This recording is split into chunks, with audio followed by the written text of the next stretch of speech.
رسیدیم به بحث پیج اینستاگرام.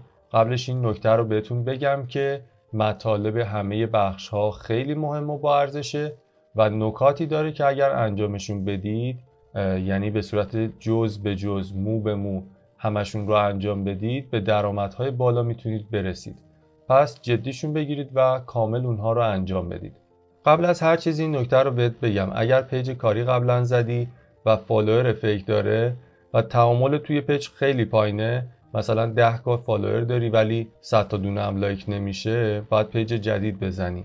اگر پیج این مدلی داری، خود بهتر میدونی باید چیکار کنی. تصمیم با خودته. ما توی این قسمت در مورد یه پیج کاری که کاملا از اول و صفر میخواد شروع کنه میخوایم صحبت کنیم. برای اینکه درآمد بیش از حد از اینستاگرام داشته باشیم، باید طبق این شکل عمل کنیم. رازش اینه. حالا جلوتر کامل توضیح میدم همه رو. فقط کافیه پیجمون آماده تبلیغات بشه. حالا چه زمانی پیجمون آماده تبلیغات میشه؟ زمانی که پیجمون به یه استیبلی برسه. این استیبل شدن پیج رو هم توی بخش‌های مختلف با همدیگه یاد میگیریم. خب اولین قدم برای راه اندازی پیج کاری انتخاب اسم مناسب هستش. انتخاب اسم مناسب چند تا ویژگی داره. اول اینکه قابل به یاد موندن باشه، دوم با نماد، آندرلاین و عدد شروع نشه، سوم اینکه نام خودتون یا برندتون باشه، مثل رضا رستمی، یا برندم میتونه الفبای پریمیر باشه. اگر اسم مورد نظرتون موجود نیست، یعنی قبلا کسی استفاده کرده، میتونید از پسوند یا پیشوند استفاده بکنید. این پسوند و پیشوند باید کلمات کلیدی مرتبط با حرفتون باشه.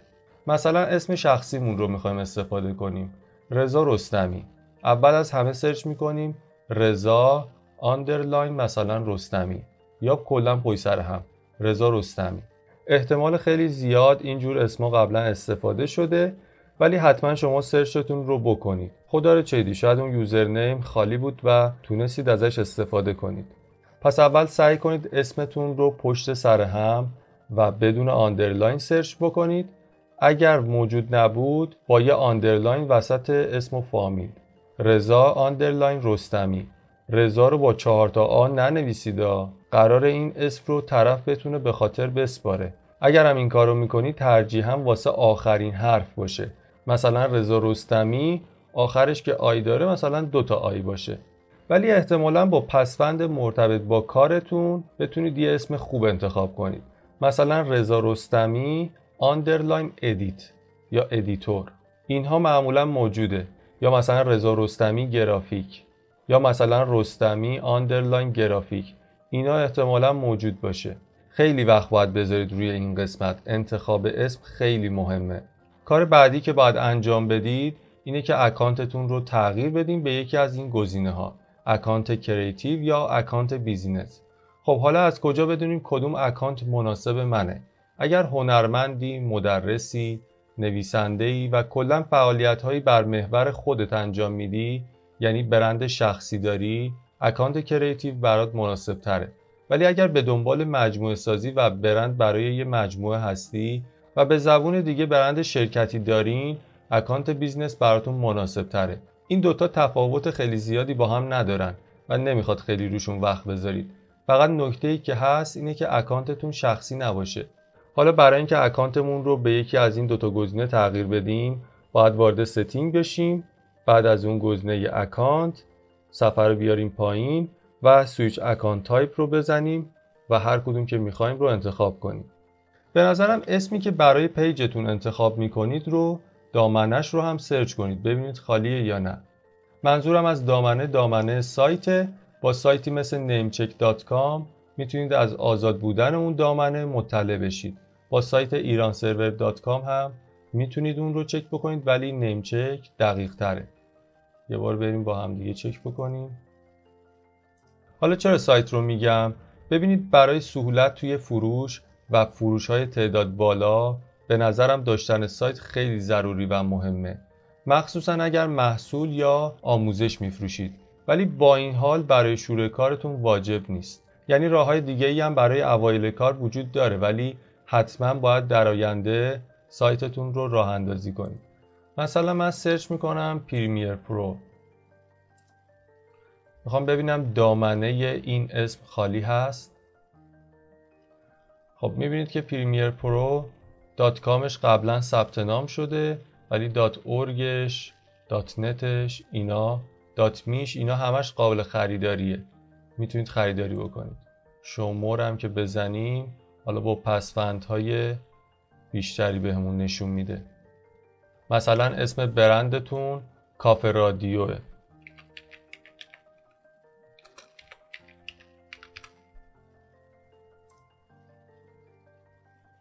خب کافه رادیو موجوده، همه .کام و همه چیش موجوده، میتونیم بخریم، ولی نکته‌ای که وجود داره اینه که وسطش خط فاصله است. این خط فاصله خوب نیست توی دامنه.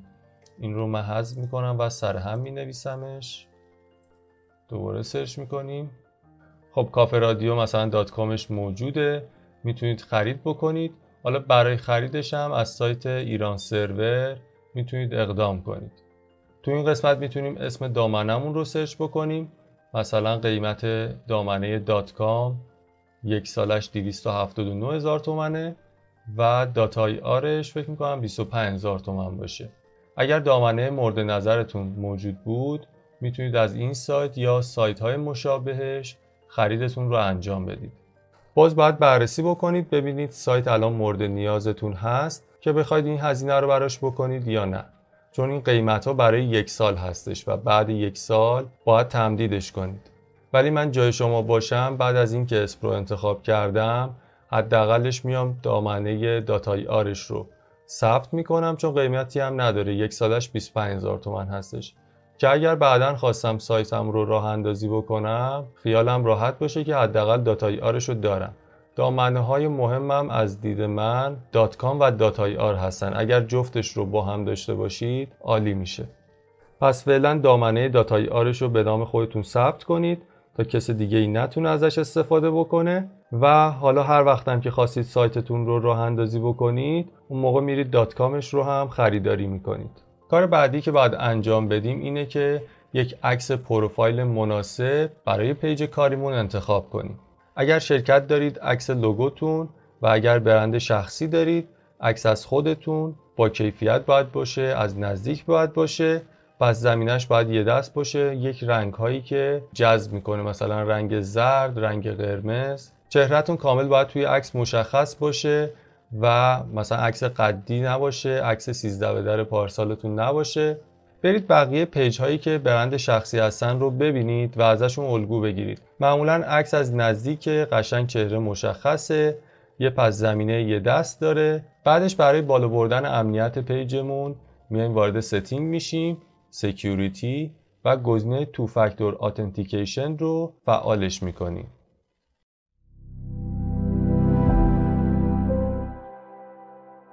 دیدین یه چیزی توی گوگل سرچ میکنید سایت های مختلفی رو براتون میاره؟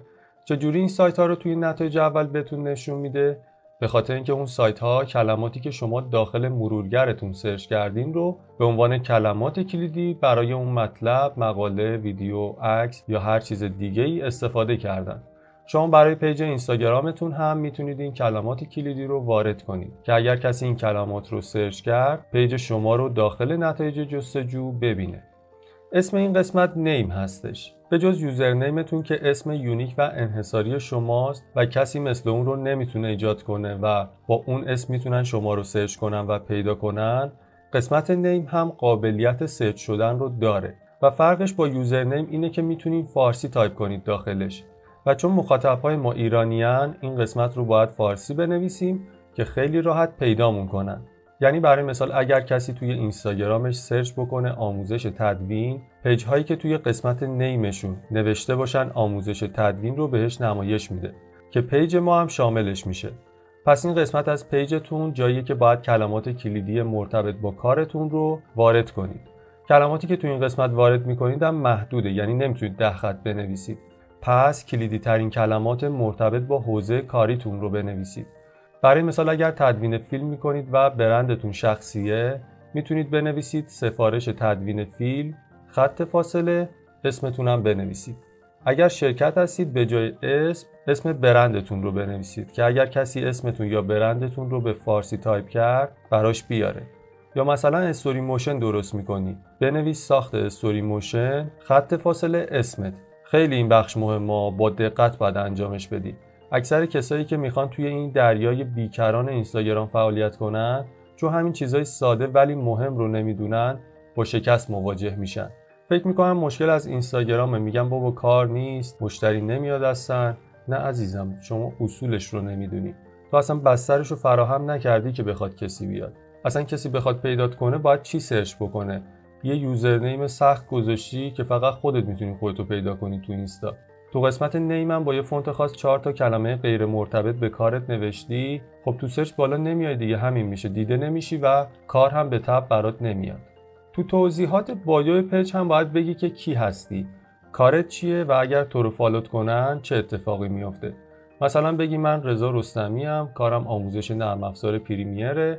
اگر فالوم کنید بهت یاد میدم چجوری ویدیوهات رو حرفه‌ای تدوین کنی. تو قسمت وبسایت هم اگر سایتی داری، آدرسش رو اینجا وارد میکنی که کاربر وقتی وارد پروفایلت شد بتونه روی لینک سایتت کلیک کنه و مستقیم وارد سایتت بشه. یا اگر سایت نداری میتونی از سایت هایی که لینک میسازن استفاده کنی، مثل سایت زیلینک. وارد این سایت میشی، ثبت نام میکنی، URL یا لینک شبکه‌های اجتماعی تو اونجا بارگذاری میکنی، توضیحات مربوط به هر کدوم رو مینویسی. مثلا یه دوره رایگان داری، میخوای از طریق کانال تلگرامت لینک بذاری تا مخاطبات برن اون رو دانلود کنن. در نهایت یه لینک اختصاصی بهت میده، اونو تو قسمت وبسایت کپی میکنی. حالا هر کی روش کلیک کنه میتونه شبکه‌های اجتماعی و مثلا راه‌های ارتباطی با تو رو ببینه. پس با امثال این سایت ها به جای یک لینک میتونی چند تا لینک بذاری. گفتیم چیا رو میشه به اشتراک گذاشت؟ برای مثال کانال یوتیوب، کانال تلگرام، کانال آپارات، راه‌های ارتباطی با شما. اگر دوره‌ای دارین می‌خواید بفروشید اینجا میتونید به اشتراک بذارید و غیره. یا مثلا یه جشنواره فروش میذاری یا یه دوره رایگان میذاری. حالا میتونی متن بایوت رو با توجه به اون جشنواره یا اون دوره تغییر بدی. مثلا بنویسی 50% تخفیف روی دوره فلان که میتونید از لینک زیر تهیه کنید. نحوه نمایشش هم به این صورت، بایو رو بالا نشون میده و لینک وبسایت رو پایین نمایش میده. تو بایو پیج شما باید کاربر رو ترغیب کنی که روی لینک کلیک بکنه. به همین خاطر بایو و قسمت وبسایت با توجه به هدفتون هر سری میتونه تغییر کنه. تو لینک بایو آدرس لندینگ یا همون صفحه فرود سایت، اگر سایت داریم بهتر از صفحه اصلی سایته. حالا صفحه لندینگ یا فرود سایت چیه؟ صفحه‌ای که برای هدف‌های خاص طراحی می‌کنیم، توش دعوت به اقدام داریم. مثلا جشنواره برگزار کردیم، یه پیج فرود طراحی می‌کنیم که کاربر مستقیم وارد صفحه محصول بشه و توی خریدش سهولت ایجاد می‌کنیم. یا مثلا دوره رایگان طراحی کردیم، با کلیک روی این لینک مستقیم وارد پیج اون دوره میشه. حالا داخل اون پیج چی می‌ذاریم؟ فیلد مشخصات تماس طراحی کردیم که اطلاعات تماس کاربر رو بگیریم. بعد از دیدن دوره هم لینک گذاشتیم به عنوان پیشنهاد که میتونی این دوره رو هم ببینی و با این هدیه یا این تخفیف تا یه تایم محدودی که براش مشخص کردیم خرید کنی. این کار خیلی جواب میده و فروش خوبی رو برامون رقم میزنه.